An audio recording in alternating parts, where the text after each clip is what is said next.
everybody. Gosh, it's great to be back with you all. I'm coming to you from snowy Indianapolis, and I suspect New Jersey may have gotten some of this too, but nice Friday afternoon to be inside and, have a nice session. So we're glad that you're all here, and I see a lot of familiar names, and I know that a couple of you have been doing some research on bullying, so this is going to be a treat for you, and we'll welcome your comments and participation as well.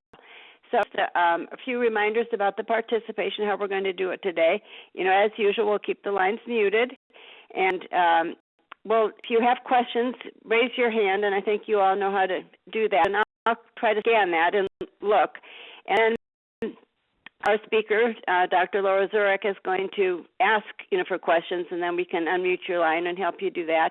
Or if you want to do your own unmuting when I call on you, actually, we say *6, but it's *1. So, kind of be sure that you've got that. So anyway, good to be with you, and I'm going to start now. And I'm going to start by introducing our speaker, Dr. Laura Zurek. She's a faculty member at Kent State, and there she is. I hope you guys can see her. We're in our video, and I'm going to take myself off so there isn't any, you can see. Well, is one of the acknowledged experts on bullying, and I feel really fortunate that she was able to be with us today. She's done quite a bit of research, and her focus is on what's going on in the workplace. And I had the privilege of listening to Laura do a session for some scholars that are like you, are starting their careers, and it was amazing how much emotion and it was exchanged, and how we all tapped into what she had to say about what was going on in our workplaces. And I thought, oh my gosh, my New Jersey scholars need to hear this as well. So I think you're really in for a treat. And what I like about Laura's session is it's evidence-based. She's going to be giving a lot of practical information, but it's all coming from evidence. So Laura, I just turn it over to you, and Gloria or Angela, pass the ball to so she can have the slides and go for it.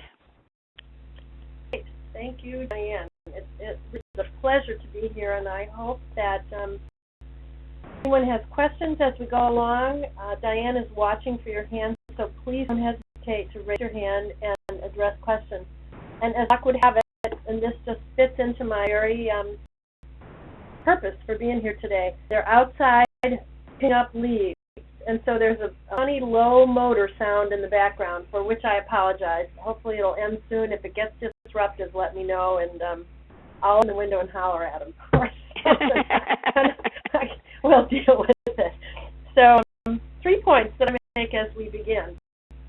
One, I have to say, well, I'm a phenomenologist, so I love data, because data can be interpreted, whether they're qualitative or quantitative. I really believe that ultimately context is everything. We are closely tied to our context, and you can't get away. So keep that in your head. Context is everything, point one. Two, reality can be wildly subjective, despite what we like to think about reality being fairly black and white. And I just taught a RN students who are getting their bachelor's degrees in health policy, and the most wonderful thing about it was that they realized that all the stuff they thought was important, direct patient care, managing things day to day, is significantly influenced by the subjectivity of the situation. So reality can be wildly subjective, and you don't even recognize is always going on around you. And that is certainly the case in workplace bullying for and most of us.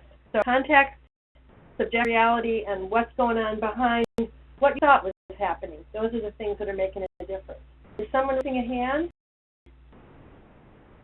Okay. I don't know. We have a picture of Kate and Patty there, but I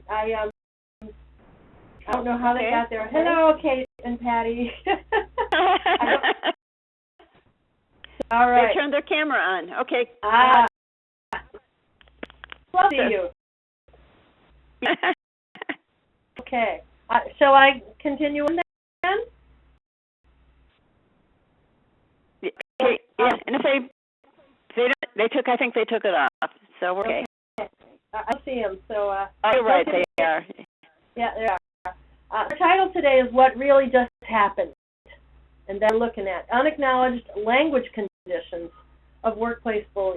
Despite the fact that I've tried 5 times to shut off my email, it's not shutting off, so you may hear the occasional ding, for which I apologize. Our objectives are these. We want to look at the context of workplace bullying for the reasons I just told you. We want to look at bullying's nature as a chain of causal, largely unacknowledged events. And for the most part, this reflects the reality of bullying. We want to communication patterns that are typical in workplace bullying, and then we want to talk about ways to acknowledge and respond to it. It will all sort of be rolled together. It doesn't come out in individual sections so much as these are our arguments. So please, if you have any questions at any point, let me know. And occasionally, since I can't see you now that Kate and Patty are gone, I can't see anyone, I feel a little lonely and isolated here, so I might say, can you still hear me? If no one speaks, I might ask. So we're going to look initially at conceptual perspectives about bullying. We're going to end with this. This is a statement from 21 years ago from Adams and Gray. Bullying at work is claimed to be a more crippling and devastating problem for employees than all other work-related stress put together. Here we are. We could be talking, but we're here to talk about what that means. So our next question is, so what is bullying at work? Well, I've sort of identified what's in the literature so that it looks like this. It's aggressive, repeated, intentional behavior that equates a physical, but more likely in our workplaces, a psychological threat that is perceived in a flexing way. It's like, why does this bother me? That's the question. By the victim, and it's perceived to be hurtful and to incorporate an imbalance of power. A victim may not recognize that right from the get-go. So at issue is the fact that it's those quiet bullies that are problematic. Way back in '97 said if you're shouting and screaming, it's easy to pick you up as a bully.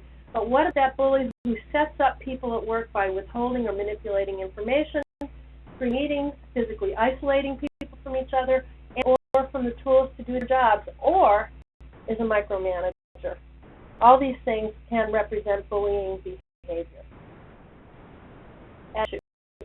The very driver for bullying is that we're quite clear about this from our research. It is not language to talk about the experience of bullying as it emerges in most places. And we're going to see how that falls out as we go along.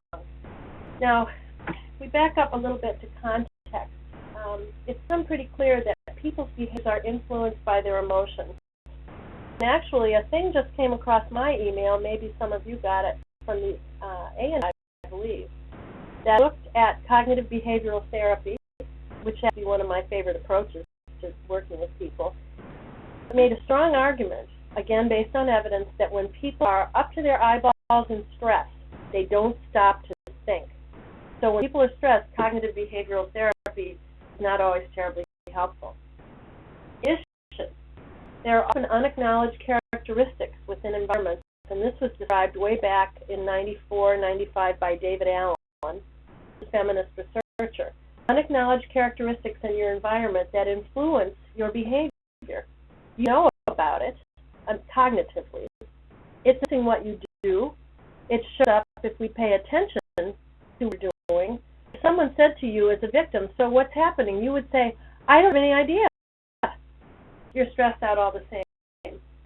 Third thing in this, when situations are complex, people walk away from them.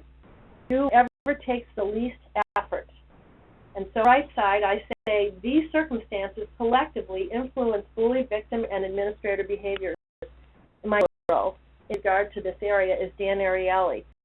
He is a behavioral economist, burned in a fire some years ago, badly burned, spent 3 years being treated in the hospital, said to nurses, why come in and rip off the bandages for an hour every day? I spend the preceding 23 hours worrying about it. To which he replied, well, this is what the literature says we should do. So being a PhD in psychology, he looked it up, and that, in fact, literature doesn't say that. He went back to the nurses and said, now, there's nothing in the literature. Why are you doing this? They said, oh, because we've always done it this isn't the response. What he learned through his work in behavioral economics, he's the Richard B. Duke Professor of Behavioral Economics at Duke University, is to walk away from complex problems. And I believe,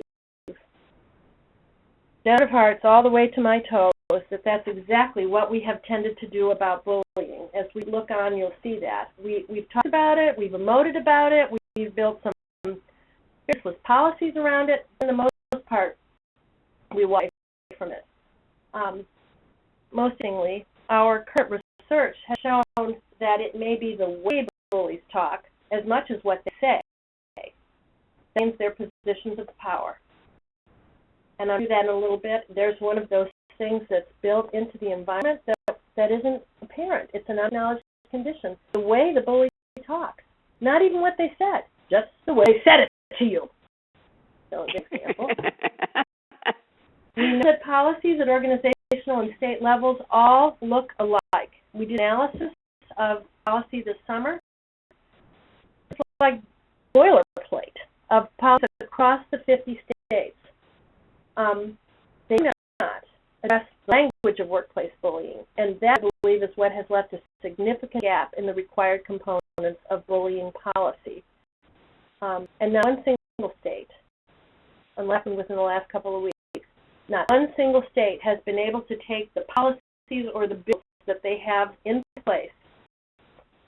Look on the Workplace Bullying Institute, WBI.com site, to what's happening currently. Not one single state has passed a law about workplace bullying, and I believe it's because we don't know, frankly, what we're talking about. Because we're talking about things that are not apparent. And further, in 30 years of intensive international workplace bullying research, there's not one single published intervention study, one. We've written about it. There are thousands of papers on workplace bullying, not one single published intervention study, again, because I don't think we know what we're talking about. So that's why we're here today. Everybody okay? Anyone have a question so far? I have a question from the phones. Go ahead.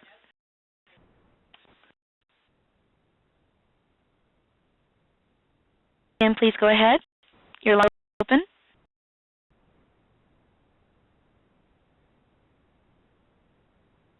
Function. Number one. And a response, and we don't have any other questions at this time. Actually, we have a couple of more people queue up. I'll go to the next person. Caller, please go ahead.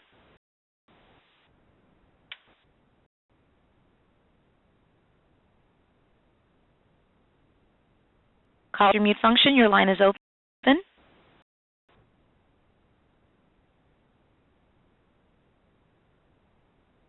Don't we need to be doing anything how are we signaling you so that we can help it connected?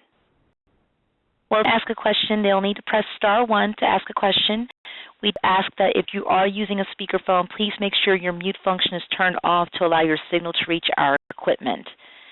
And again, once again, if you have a question or a comment, please press *1.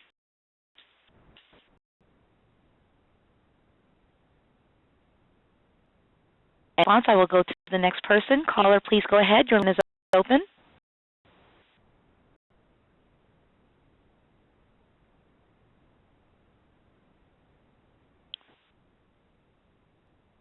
Do it in chat? I can try in the chat. Yes, we can give it a try. So if everybody can look below on the bottom right-hand side of their screen, you'll see the chat function, and you would just type there, and I'll try to monitor that.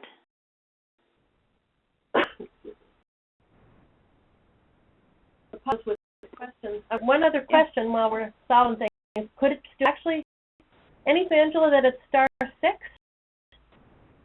No, I want to ask a question. Okay. Well, I know that this topic elicits, a bit of questions, and I know because of you have read some of this literature, so we might have some interesting comments or thoughts or things that you want to say to us, and we sure want to capture them. So how about Laura go ahead? Does somebody speak to us? If not, Laura, go ahead. Well, try to either raise your hand. I can watch for that, and I'll watch for the chat as well. And then all else fails, you guys,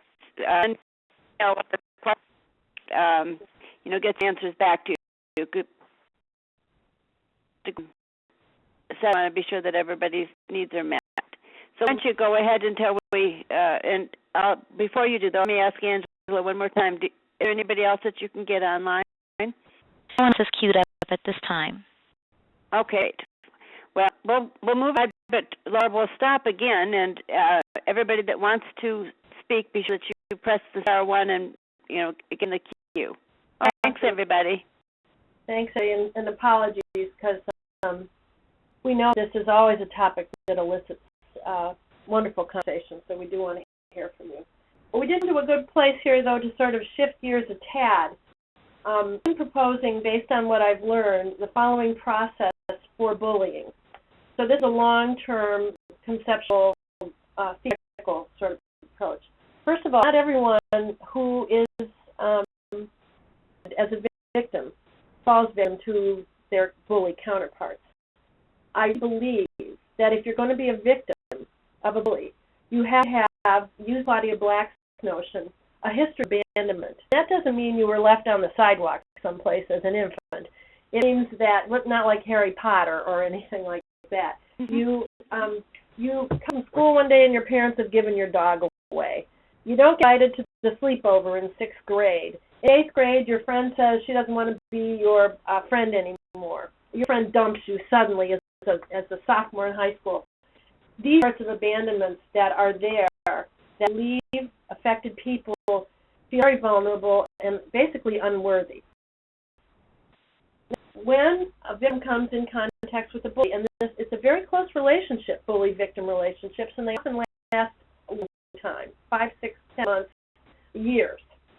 So you can read what is in the literature as the linguistic signature of the victim. If you were reading, your writing would have a linguistic signature. You know who wrote what by the way they've written it.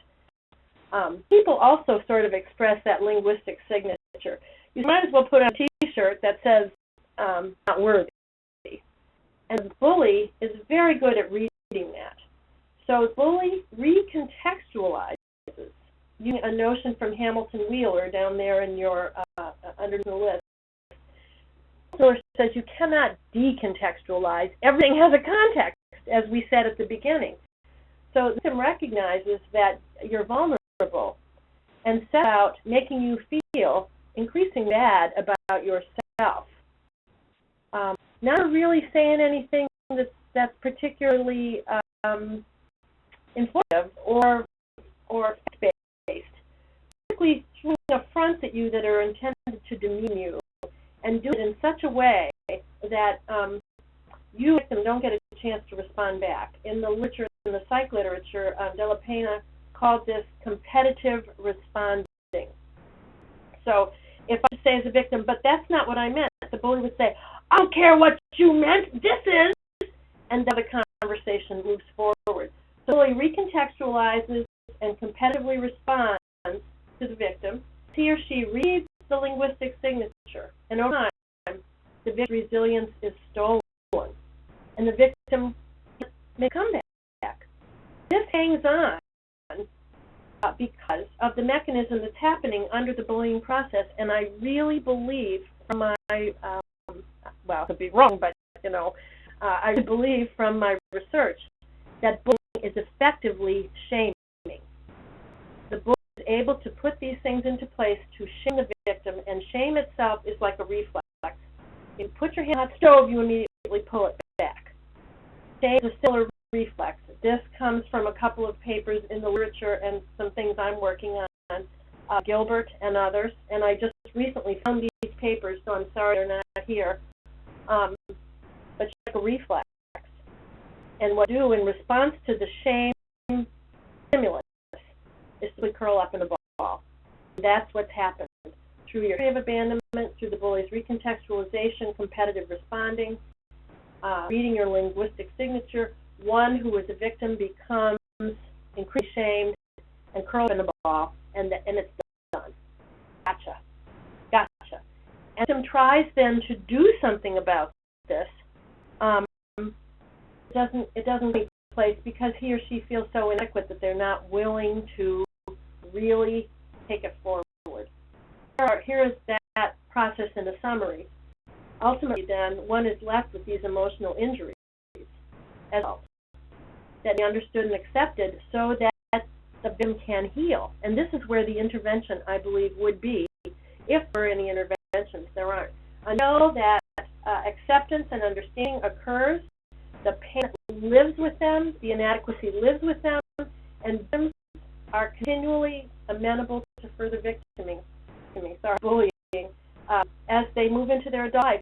Despite how smart they might be, despite how accomplished they might be, they are left with this horrible sense of hole in themselves. So the confusion of bullying, we really have to look at what's doing all of that, and I believe it is the absence of language.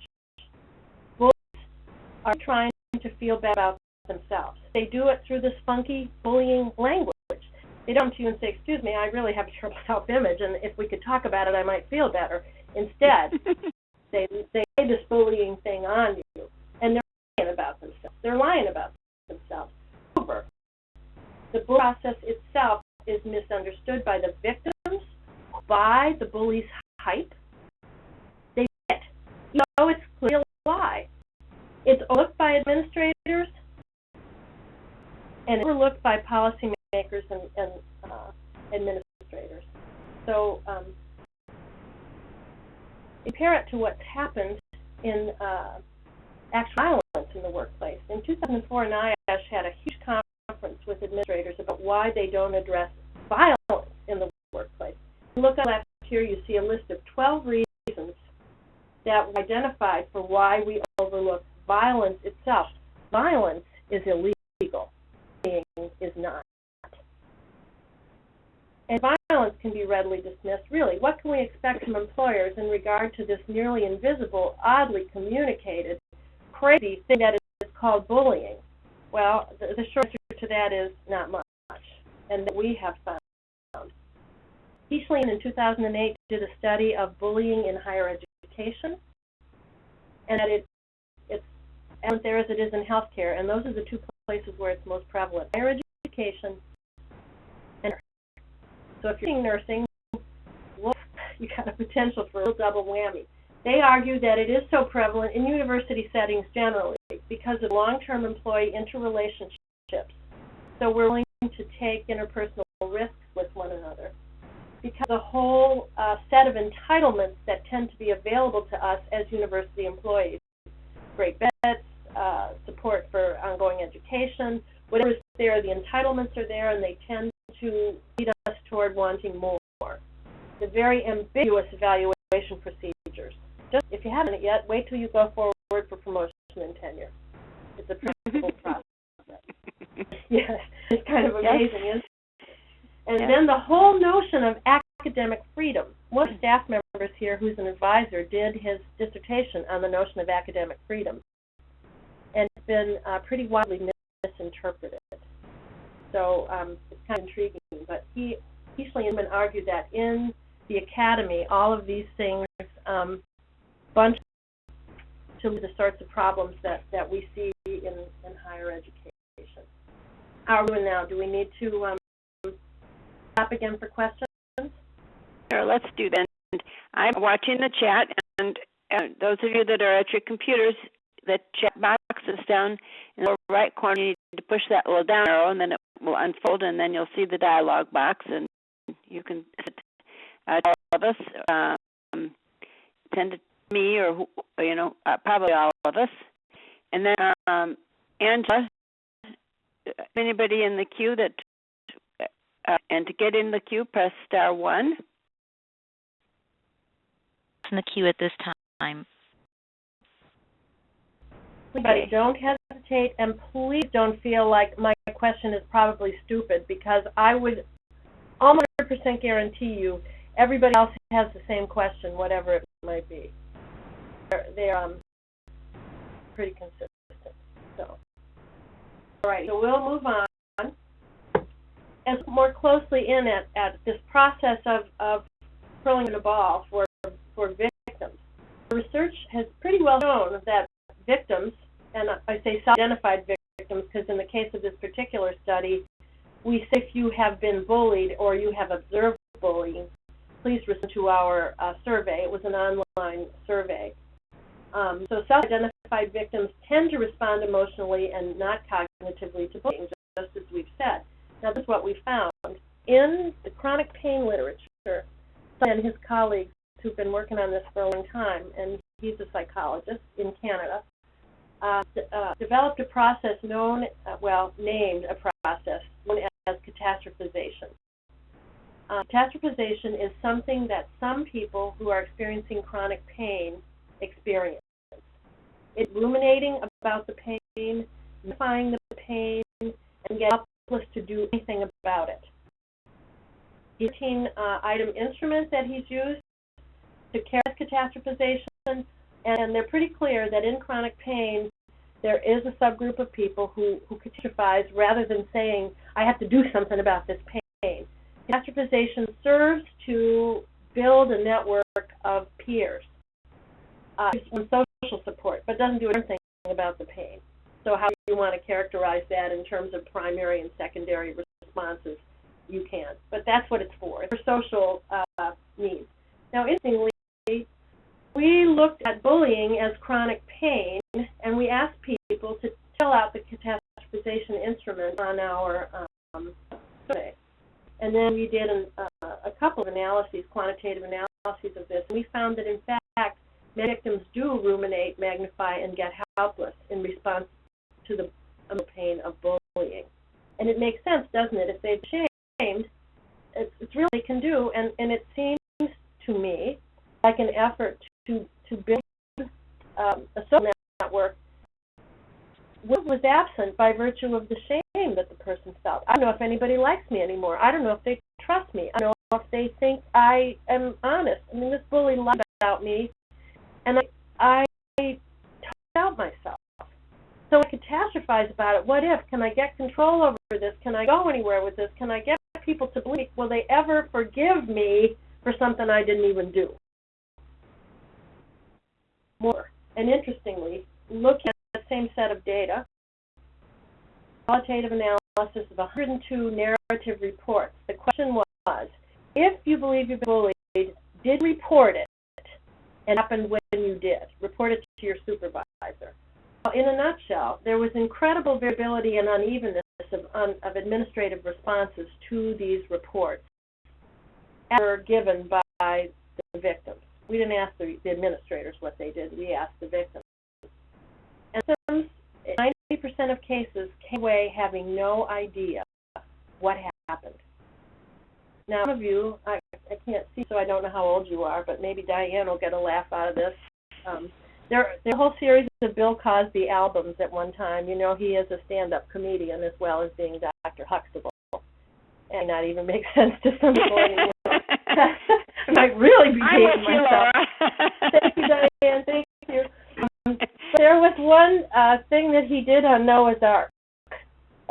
So Bill Cosby is supposed to be Noah, and he's talking to God and trying to figure out what's going on.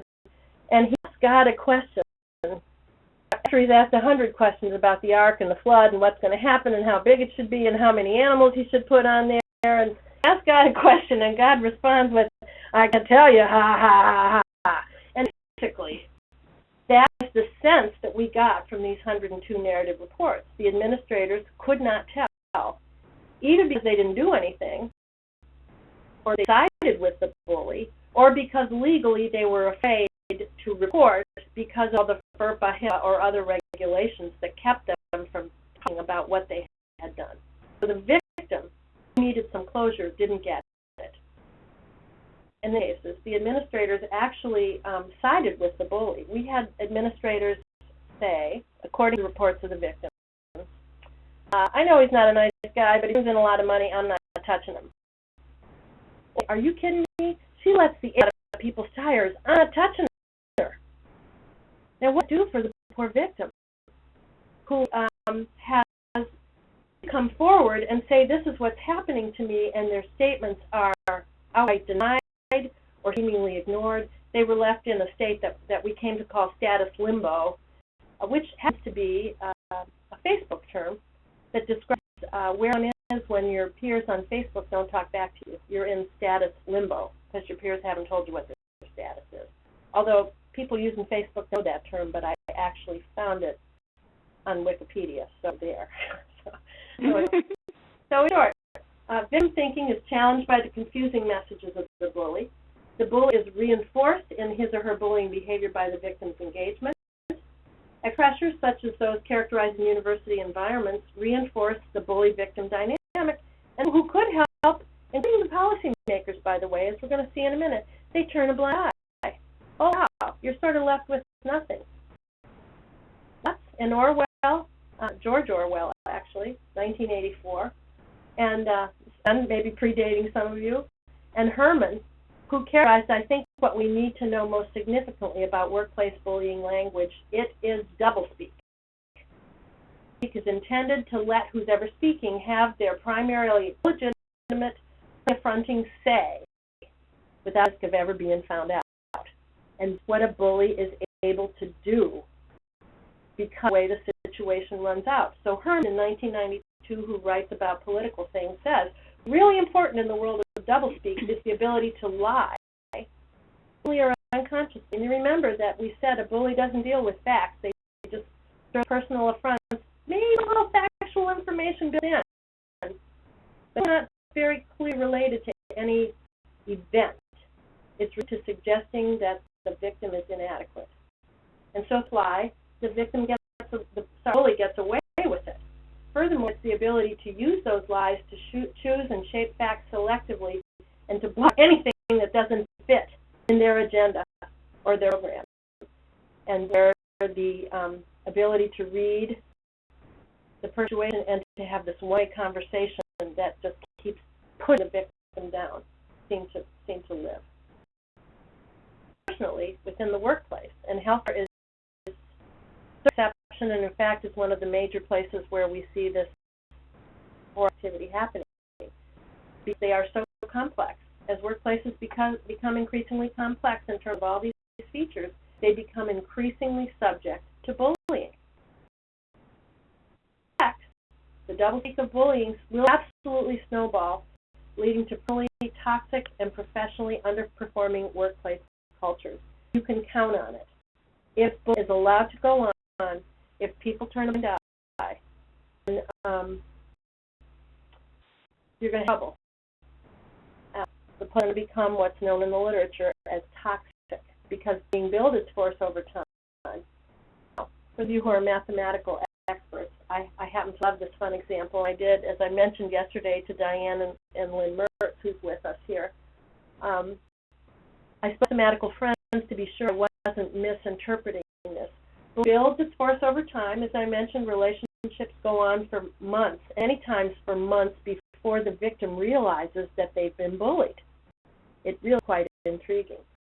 At a highly theoretical level, in a very predictable way, mathematically, as this, a deterministic, random, dynamical system. Isn't that fun? Let me tell you about that. A deterministic dynamical system suggests a dynamical rule, and that specifies the future of all state variables in terms of the present value of those variables. In other words, it is highly predictive. And I'm here to tell you, when you put pieces in place that we've seen, a vulnerable victim can do all the things we mentioned that a bully can do. And they can. That's what makes them bullies. That's how we define bullying.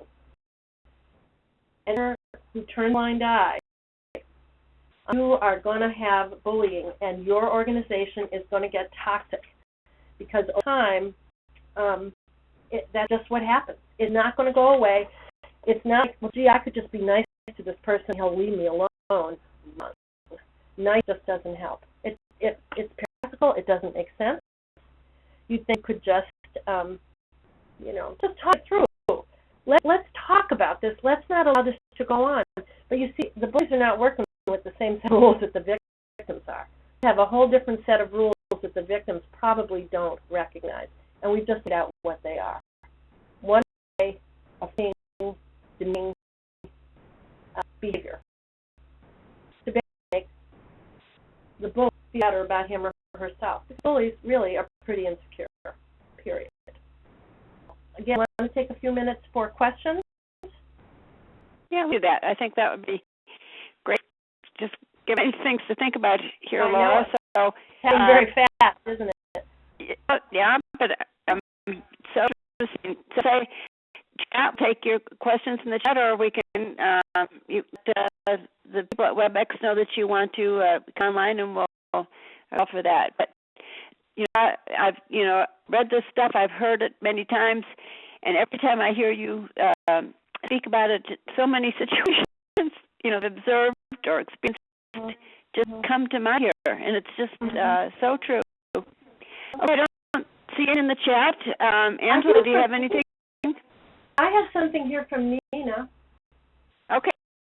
Can you see that, Diane, or am I the only one? No, I think she probably sent it to specifically, but read it to us, and then we'll all benefit. The increased reporting of bullying when anonymously reported. Actually, in response to my own study, Nina, I didn't look at that. I suspect an administrator, if an anonymous report won't go, the administrator would have to say, I cannot take this report unless there is a complainant.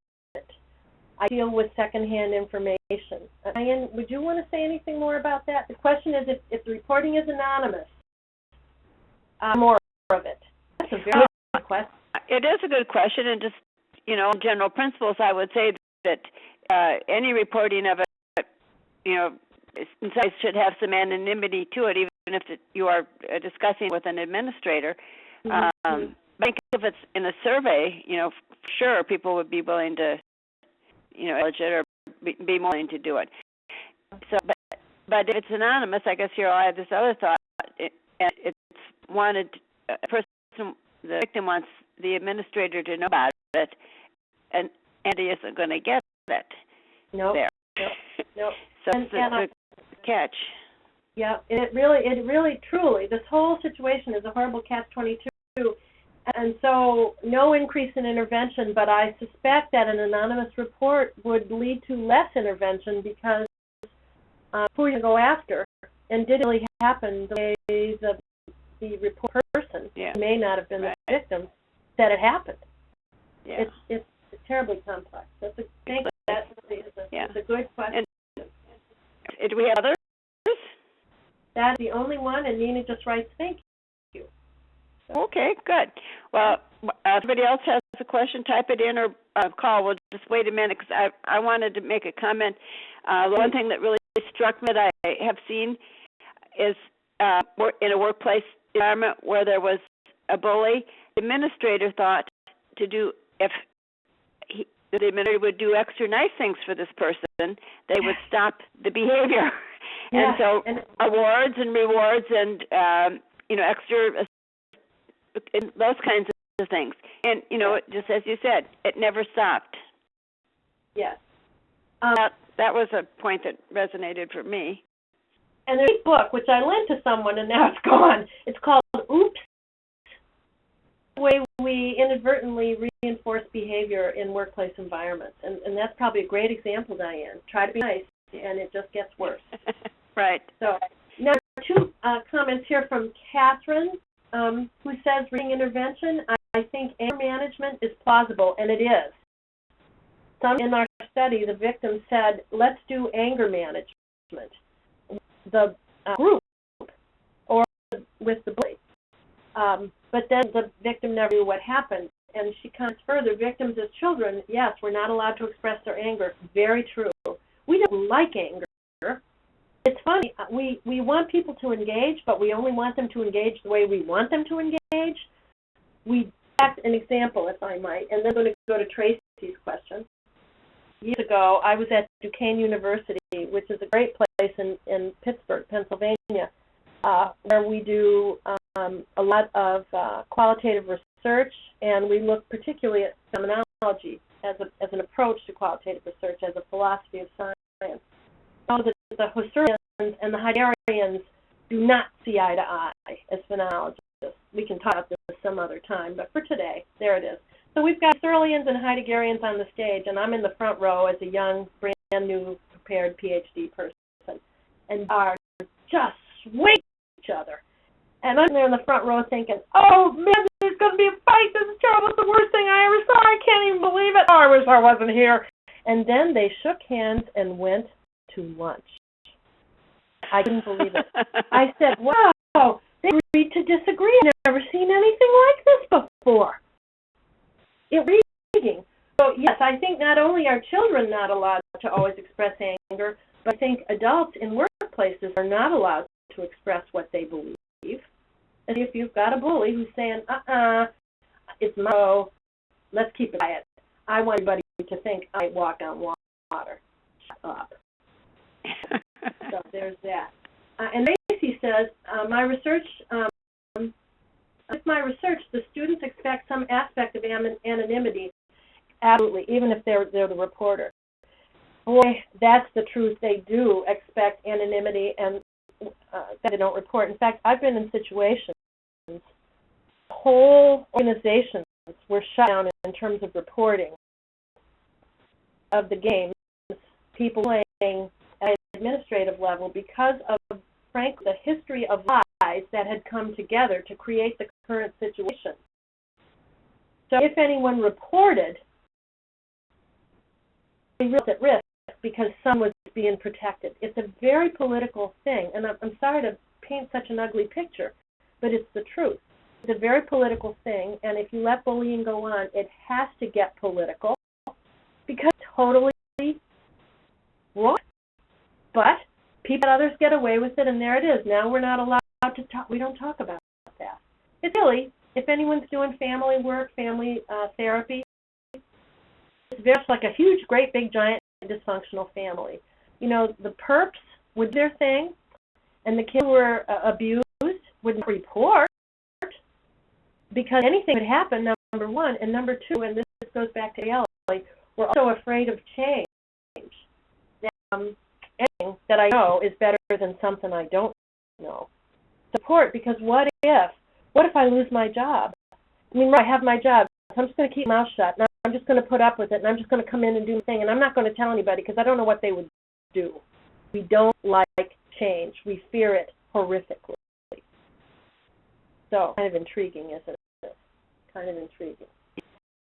Thank you for your comments. I really do appreciate it, and thank Diane. I'm glad Diane's talking to me because it's kind of an anonymous feeling out there, isn't it? yeah. I feel very lonely as I'm sitting here, but it's good.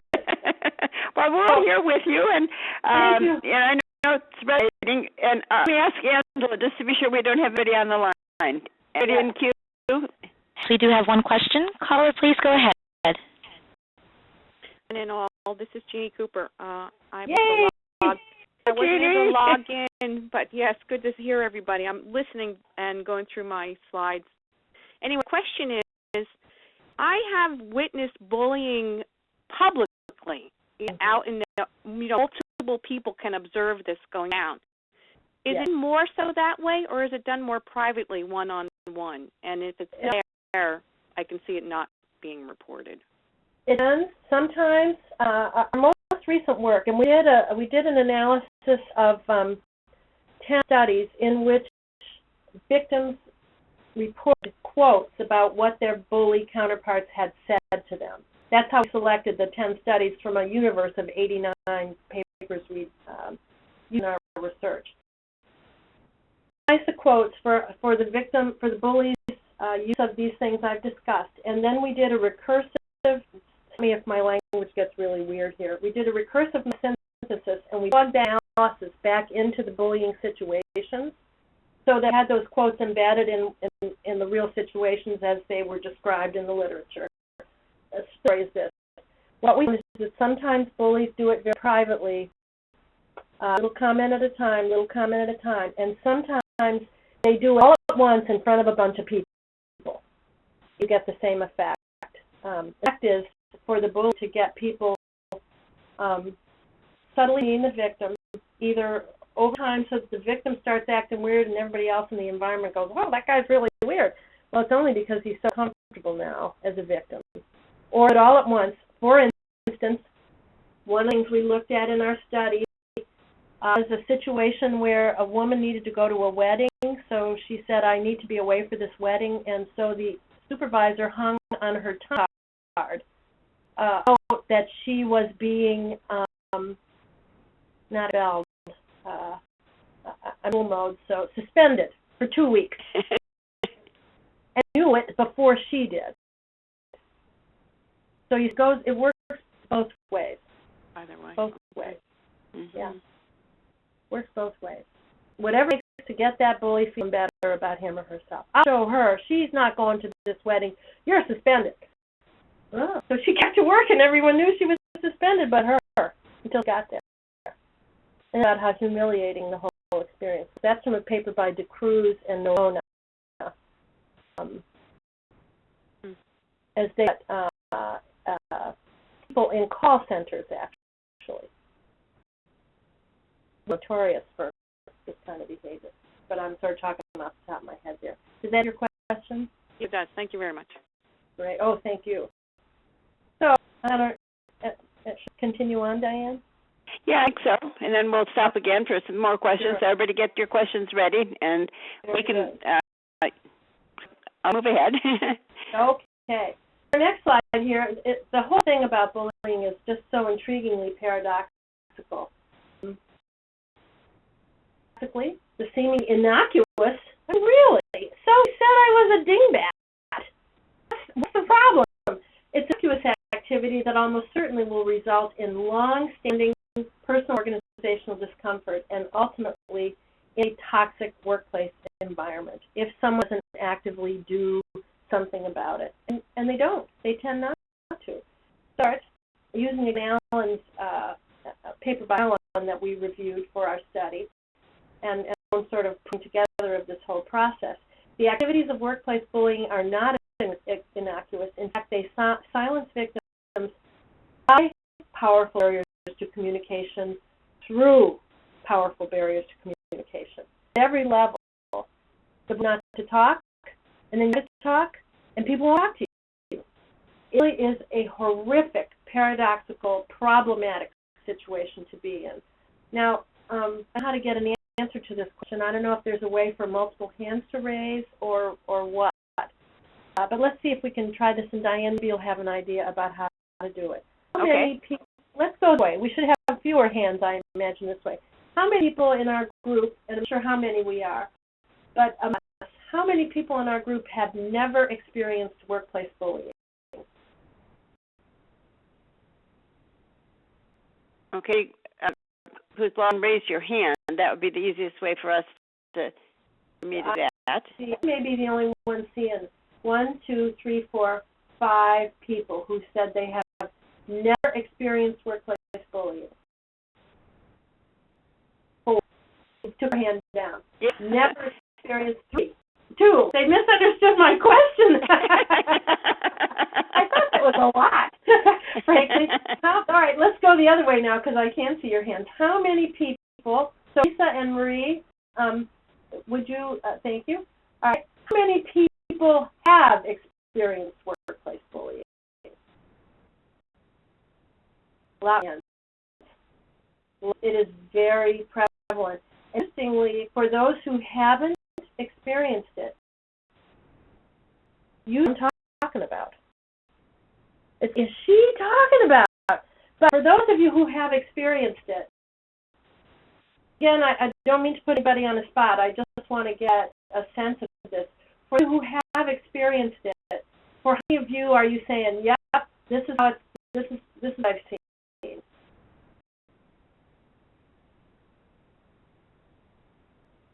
Your hands.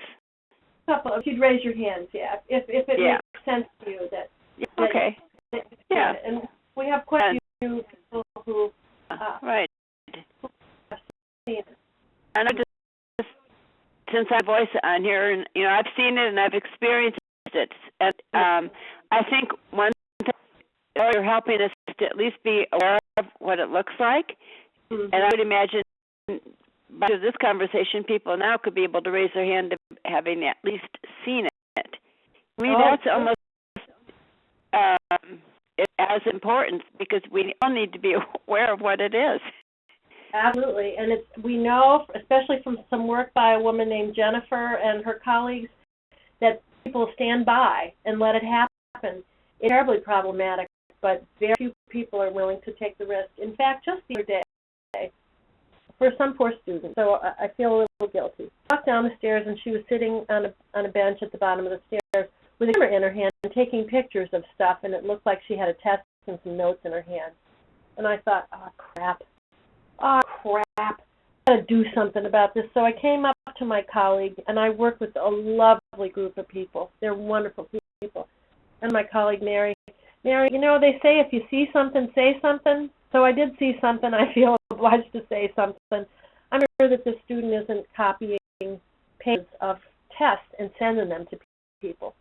I didn't know the student, and I used to be in an administrative position here, so I felt real uncomfortable. See, chicken. Just call me chicken. I should wear a shirt that says that. Mary knows the students and works with them, so Mary went down and didn't know who she was. Thought she might know who she was. Sat next to her and said, oh, and she's so wonderful. What are you doing? And the student explained what she was doing, and she was, in fact, sending information, as she should have been, to a student who's not able to be here today. But you see, who wants to be in the middle of that? I didn't. I was so embarrassed. I felt bad. I wondered if the student looked at me then and, you thought I was cheating. I wasn't. It's just, so it's much easier, frankly, to be a bystander. What we need and what my colleague developed at the Cleveland Clinic here was a thing called code lavender. Through when someone believed they were being bullied, they simply called a code lavender, and everybody came around and said, you know what, this has to stop. In the case with the student, when I was speculating about what she was doing, it would have been really awful. That would have been the bad thing to do. But if you're attacked by a peer or a subordinate, and sometimes it goes that way, or a superior, to implement, call a lavender, get people to come there and stop behavior. That could really work, because the bystanding is very dangerous. The bystanding just perpetuates this whole paradoxical problem. So the communication is difficult. We're gonna keep rolling here. We're gonna come to that in a minute. So here's a triangle, a static picture of what we see: an administrative group who denies what's going on, organizational characteristics that support bullying behavior, the suppression and power of the bully, and the full acceptance where emotions rule on the part of the victim. This is the picture overall of what we're seeing. And unchecked, subtle workplace bullying facilitates the abuse of organizations and toxicity. We can't even tell who's the bully and who's the victim because everybody gets in the act. And into our Ariely stuff again, behavioral economics, the bully establishes this personal power through this crazy one-way communication that's sanctioned. The victim just curls up the ball and catastrophizes in response to their shame. And the hater says, see no evil, hear no evil, speak no evil, as do the bystanders. And believes the victim's claims are often ridiculous, which is kind of amazing. Because sometimes you make up a story that's crazy. You can't that this is even happening, but there it is. Ultimately, as I said, everyone gets in the act because the behavior of bullying becomes necessary to survive a toxic environment. You can't do otherwise. You just, it's not going to work for you. Either you'll be the victim or you're going to be the bully, because those are the only two roles for people to take in a toxic environment. Many times people leave, and we knew that to be the case. In many cases, people would leave their jobs because it seems to be you talk about it, you can't be rational. It's completely irrational. And the only way to deal with it is to get out. And then put into perspective for yourself. So what do people think of me now that this bully has created this horrible fake reality about me will trust my integrity again. And the fact of the matter is, you just can't worry about that, because this is life. Everybody forms their own opinion. But you know, a place where you can feel good about yourself and do the work you need to do. So what happens to people who are bullied? Well, let me tell you what, you get sick. It's very, very incredibly clear in the literature. There's a whole wide range of physical and emotional symptoms for victims. Orthopedic stuff,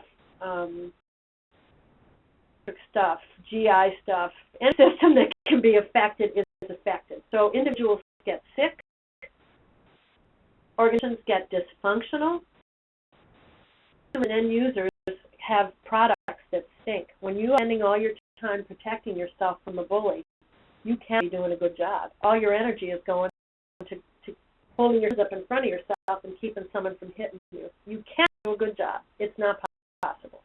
I guess it fits with that literature that suggests that it's not possible to multitask. Your task is keeping yourself safe. Therefore, you can't spend any time helping other people. One of my students this past semester did a piece on spiritual suffering. And spiritual suffering, from an Eastern philosophy standpoint, is being cut off. A sense of caring, a sense of belonging, a sense of love. And if that's what we're seeing for victims, then I don't know what it is. They are cut off. And they can't, because of shame, they can't hurt back, just like some poor soul who's depressed. You know, depressed, I don't know how many of you are in psych, but depressed people will tell you that they see things in black and white. And they can't look out and they cannot feel joy. Their lives are horrible. And it's the same for bullies. Everything they see is from that position of shame. And they interpret is from a position that says, I'm such a useless hunk of dung that surely the way this thing came down, they tend to fire me. It's just a horrible place to be. And it's a long time to come back from it. So, again, do we have any questions or thoughts before we move into looking from the lived perspective and what you actually see in bullying day to day?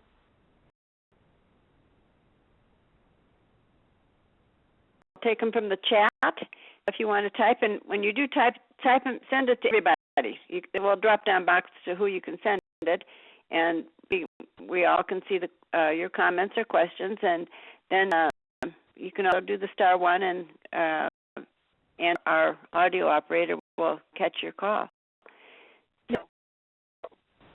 Elena just asked me, and sometimes Nina hers to everyone, but everyone else has gone privately, and we couldn't see Nina's either, Diane.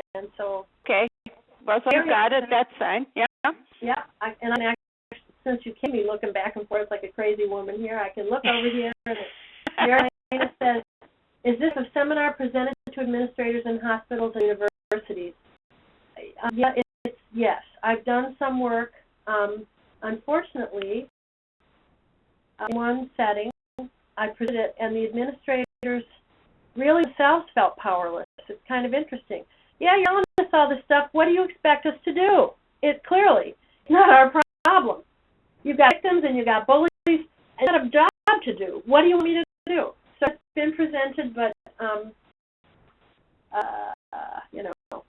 and really, I think. Let's toot my own horn for a minute. I don't like to toot my horn, but I will for the moment. Until the work we've begun to do, and we have 3 or 4 papers now and 7 or 8 presentations, we have looked at the language of bullying.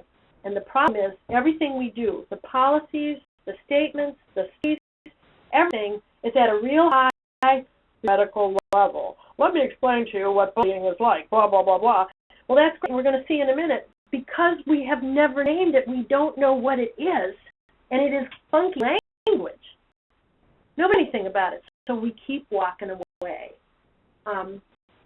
Then Mary continues, many of these are the bullies, but they have the power, and people are absolutely legitimately afraid to lose their jobs, especially in this economy. You are absolutely right. That's why we have got to get to understanding the language. That's why I am hell-bent, frankly, Getting people to understand the language, because then I think we can clarify what we're talking about, and people will no longer be able to say, well, that's just your opinion. You need to get a thicker skin. You just can't let him bother you. Excuse me, that's not how it works. And we know this because almost everybody has experienced workplace bullying. But I have to get to the language. And we've tried in the last paper, which is now under review, that if we quantify what the bully did in terms of one language, in terms of demeaning me, in terms of not addressing the factors in the actual situation, that people will say, oh, is that what it is? It's easy to see what happens when somebody slugs you. But we have not paid attention to the fact that it's not in what the bully did or didn't do or say. It's in what the bully did not say. Indications of the very subtle part of language that we call prosody. Prosody is two words of what our speech is prosody. Prosody is what a baby learns. Before the baby learns to put the words together, the baby says, The baby just made a statement by the way that the sentence flowed through, opposed to, which is a question. And word choice and inflection and the way you present something, that's prosody. And it's where the power is. The power is in that.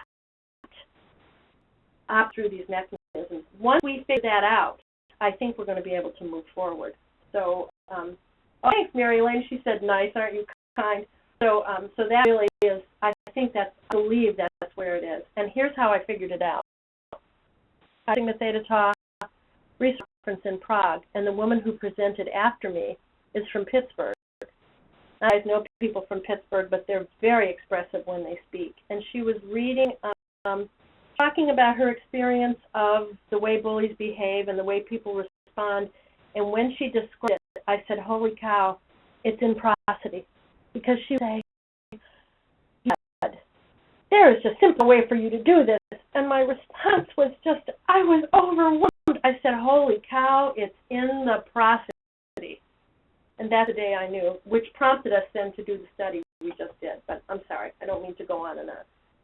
I'll stop. But, again, if you have questions, let me know. So we're going to move, if it's okay. Is it okay, Diane? Yeah, keep going.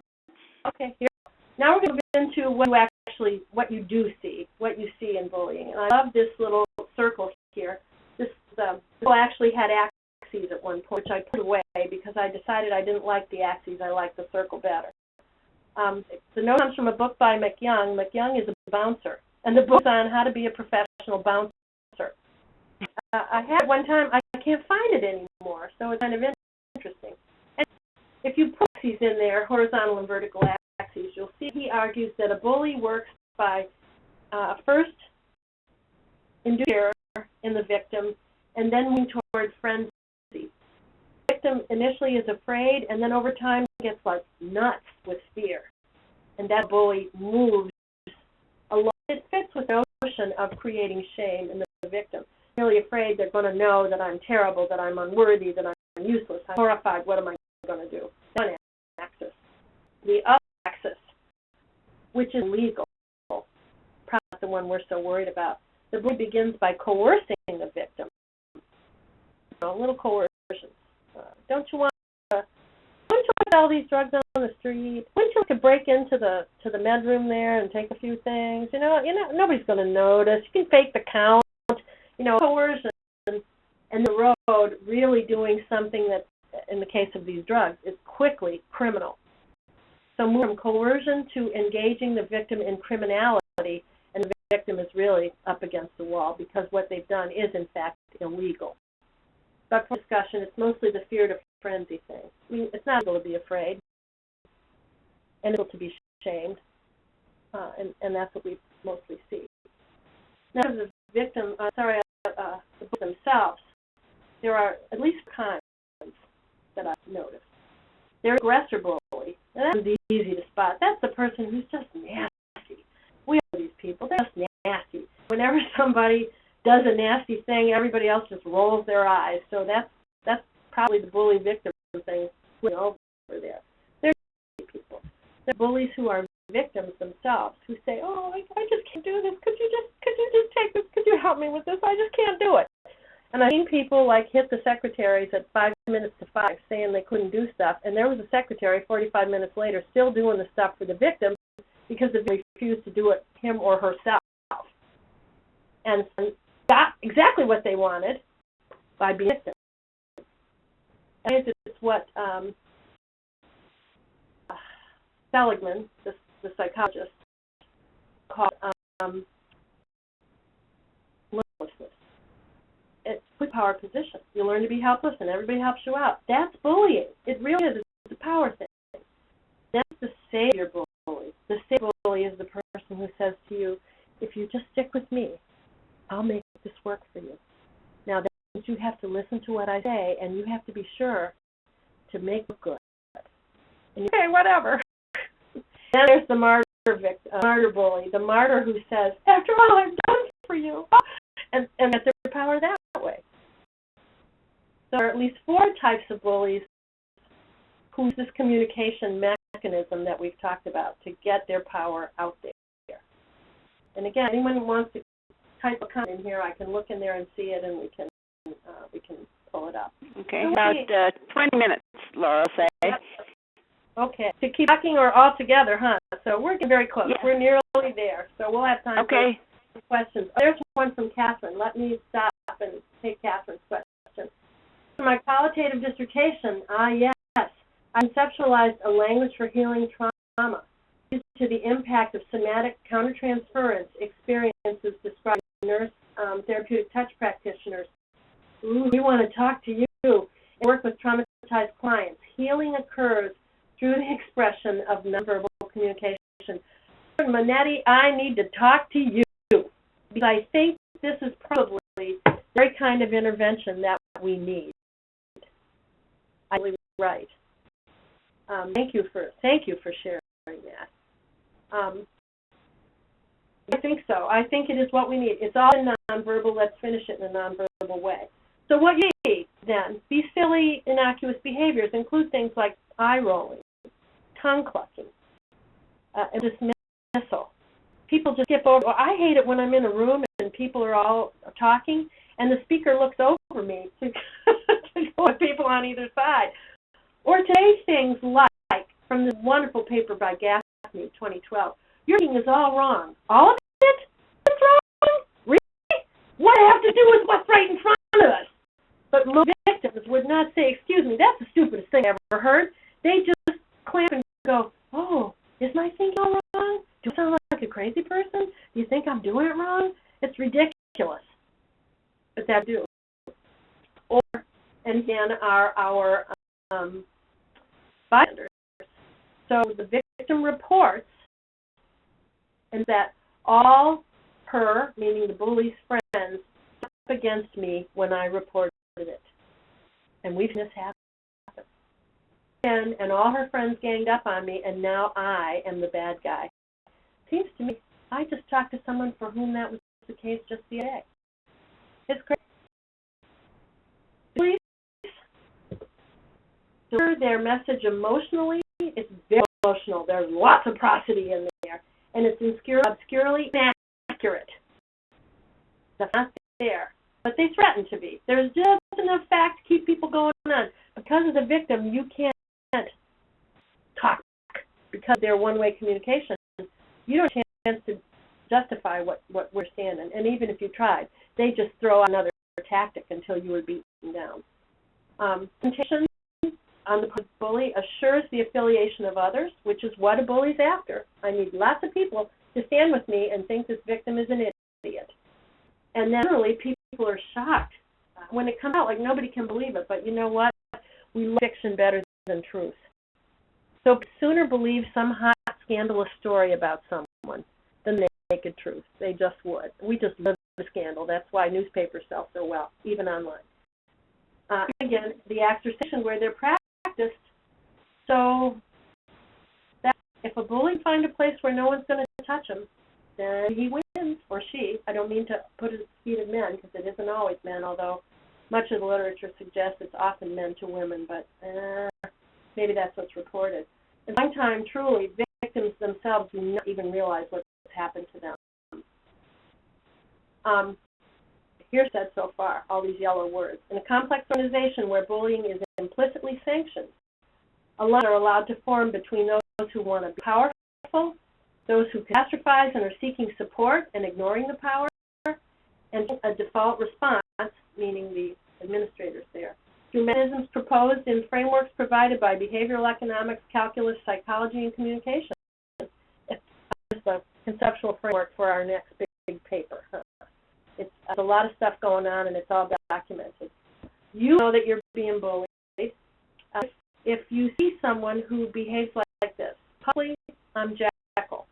Jekyll was the bad guy, but he's not. Jekyll's the good guy. Actually perfect in every way. Trump makes up these wonderful, plausible stories, always mounts a good argument, seems very self-assured, but at the same time, just noticing they're a little bit controlled, a little bit critical, and they're not terribly concerned about other people. But if you knew what's going on in this person's head, they're sure and impulsive, they never take responsibility for doing something wrong. Claim to be victimized by, oh, isn't that, look, I can't believe she did that. Oh, please. They listen to people, they're ungrateful, they're disruptive, they're insincere, and they are drawn to power. And by the way, I mentioned this, if you are with bystanders who are drawn to power, as bullies or as victims, become a victim, you will find your friend base quickly evaporate. People who are worried about this, who are victims themselves or want to be bullies, they will go where the power is. They move away from you faster than you can shake a stick. So, you'll be all alone. You will be all alone as a victim. Now, in terms of yourself, these are the things that happen to you as a victim. You get sick, you are tired, you can't sleep, you might go so far as to have flashbacks. I mean, like PTSD flashbacks. You get obsessive, you catastrophize, you can't concentrate, you cry a lot, your self-confidence remains shattered, and your relationships are disrupted. And this was stuff I was talking about before I got the shame piece. The shame piece has only come very recently from this last study we did. We read those and embedded them in the literature. And it sounds like you might have been about to say something. No, I'm good here. We're rolling, rolling to the end here. If you're not thinking, you be emotionally neutral. You cannot let the emotions drive you. There's a list of keys to success, which we won't be here, but you need to recognize what's going on, as we've discussed. You need to recognize how complex this whole situation is, and really what we need. And here's a list of struggles and wisdom from our HR department. This list sort of assumes that we're all playing by the same rules, and the fact is that we're not. We're not playing by the same rules. We're both playing by a very different set of rules. But the proof is on you, and it's about the language. You have to trust in yourself. You have to take a stand. You have to keep records. You have to report what's happening to you, probably in terms of some of the stuff we've described using objective and rational language. You have to know you are not in this alone experientially. And I love the last line in this one. Some organizations like the three listed here just punish and drive out ordinary jerks. I love that. That's what we need to do. But it's the bad news, good news. Another way Maynard flipped around this statement that we normally say as good news, bad news. Flipped it around. While resources are available and they're being mandated nationally, and there's the Healthy Workplace Bill website, which is a wonderful site. It is the case that every policy in the United States follows this format. Here, I don't need to read it to you. In fact, the site where this came from isn't even up anymore, but it's boilerplate. Every state has essentially a policy that looks like this. It's like, we're going to let this happen, but we never say what this is. The find of a recent study we did in the summer. I don't know if you can see my arrow, but you see that blue hole there with the question mark. All of these big wig concepts are in there, but nobody's talking about language. I think we focus on language, we will develop and implement policies that can make a difference. And someone can actually intervene. And because, as Ellen noted back in 1994, in the hermeneutic perspective, where we don't talk about cause and effect. Causality matters because interpretations are absolutely influenced by external conditions. All of those things we've talked about that we don't really deal with. Take a look at this. This is my favorite. As a former Mainer, I don't know if anybody ever lived in Maine, but you got to know how significant the tide is. The bit of it is that last phrase. Eddie doesn't pay attention to the tide charts. He just takes his boat out whenever he needs to. Well, let me tell you, when the tide's out, you're not moving. Well, Flo says to him in the last phrase, so reality is subjective, and he says, yeah, it's in the Constitution, look it up. Another guy who's there from the newspaper says, in the news section of Wikipedia. And the thing is, yes, it's black and white, it's quantitative, but our research suggests that workplace bullying is absolutely subjective. What we have to do is get its subjectivity codified, and that has been my goal. So we have left, I'm waiting for my number to pop up again, at least a couple of minutes for comments. You can have 5 or 10 minutes for some questions. So again, type them in your chat, and if you can, do a drop-down box and send them to all of us. And you can all let us know, and we'll receive your questions on the phone. So do you have anybody in the queue? I do. We have one question. Caller, please go ahead.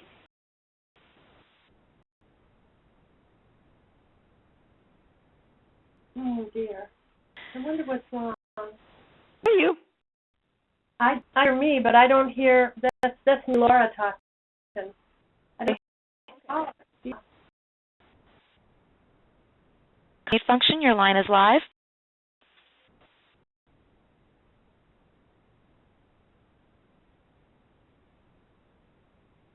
Entering a response. Again, ladies and gentlemen, if you do have a question for the phones, please press star 1. Gloria, and I have this audio button. It's next to the raise hand button. If I push audio, would that make any difference? To push buttons, so. Dial-in is completely separate from the WebEx. Okay, all right. Okay. Laura, something in the chat from Amelia. That, okay, do you field that one while we wait for others to call? Their employee assistance programs targeting behavior change. And to the best of my knowledge, there are no employee assistance programs targeting behavior change for the bully, not formally organized because of this complexity of bullying behavior and the fact that we really haven't known what or how to deal with it.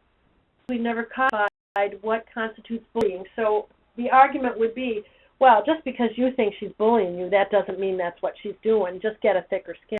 So the onus on the victim. That's a full and honest answer. I might be wrong, but as far as I know, there's employee assistance program for alcohol, there's employee assistance program for anger, but bullying, we're mandating bullying training now. Okay, good. And wrote, star 1 is used to let the operator know to open your line, then you need to unmute. So it'll be very difficult without, See, these are very good things. It would be, I'm sorry, I probably didn't finish reading that. Change will be difficult without employee assistance programs. Absolutely. We have so many unclosed loops in regard to bullying. To put there, if you're doing a group project, an effort to close some of these loops, to quantify and codify what is bullying and then develop employee assistance programs, that could be done. To develop policies that integrate the language of bullying, that could be done. These are the things that are going to make a difference because truly, 30 years of research, international research, no prevention studies, and in Europe, in particular, and Australia, in the British Kingdom, there's a lot more in Scandinavia. A more attention to bullying, but still no interventions. I said multiple times, this is from Nina, you said multiple times that victims don't know they're victims, but bullies know they're bullies. I don't think bullies always do. I think they feel very justified in what they're doing, and I think much of it is unconscious.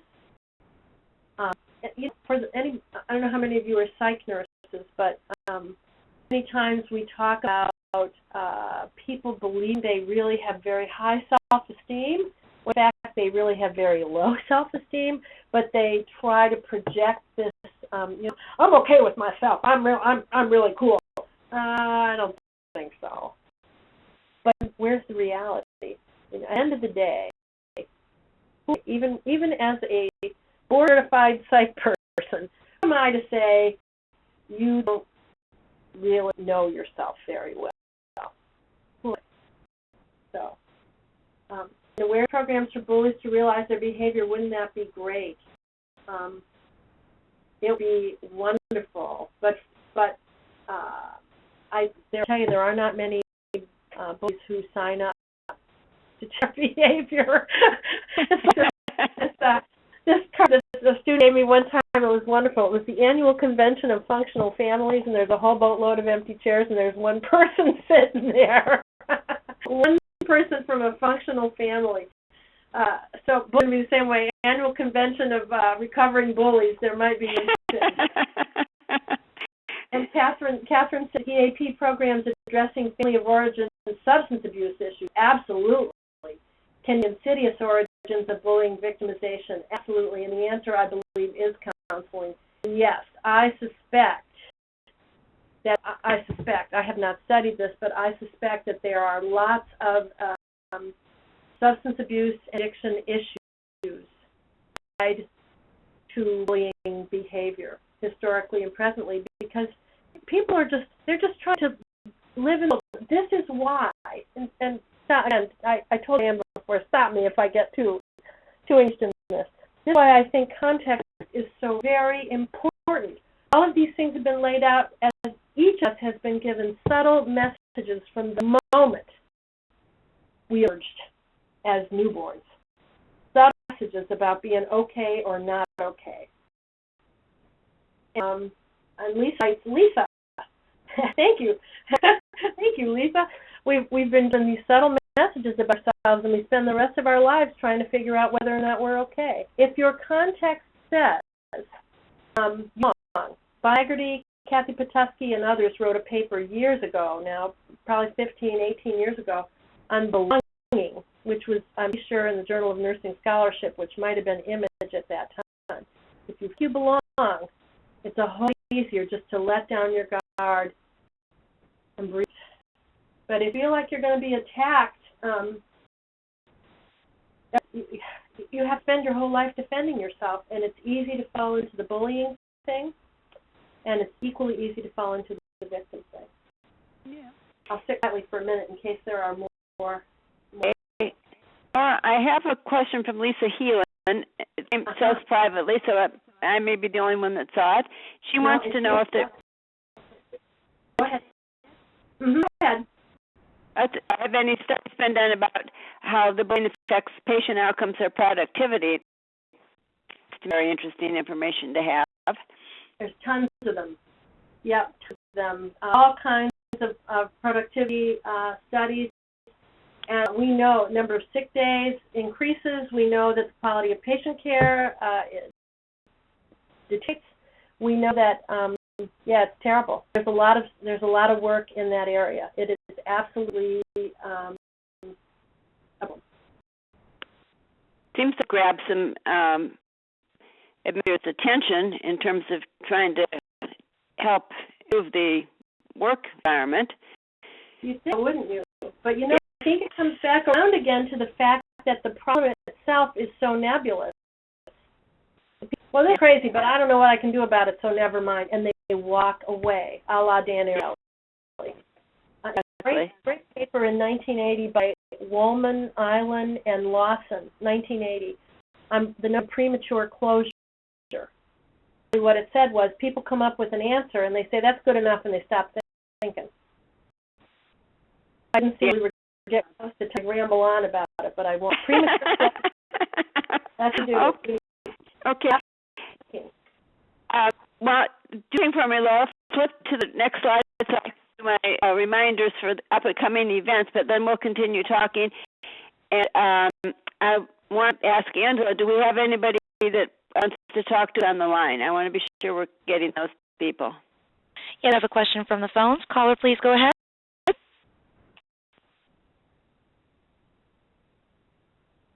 Me? Yes. Oh, this is Donna Fountain.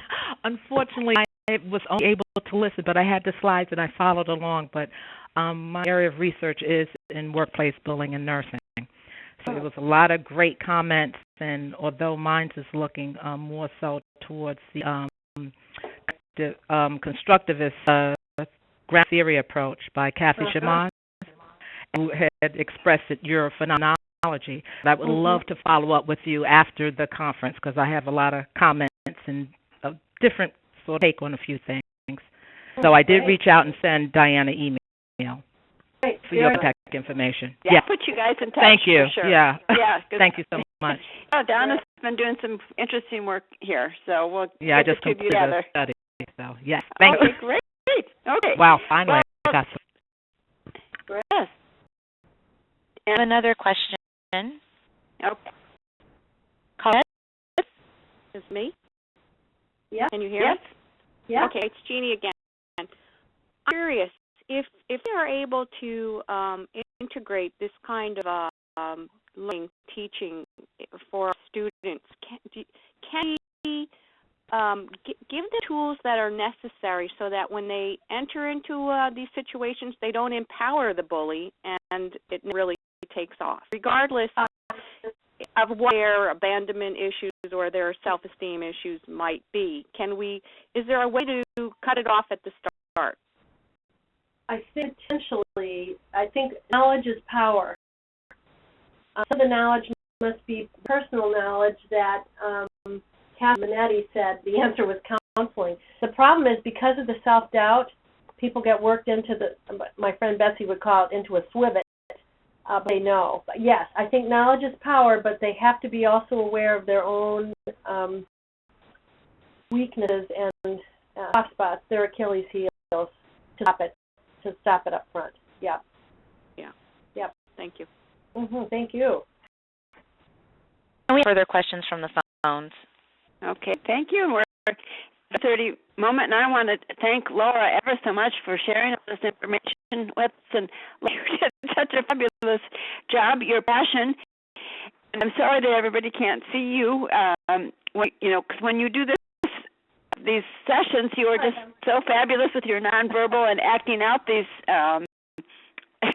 events. So thank you so much. You are just absolutely fabulous. Pleasure. Thank you all for being here. I really, really enjoyed it. Clearly my favorite topic. Week out. Okay. Well, Buddy, we'll see you in February there when we're going to switch gears and talk about informatics.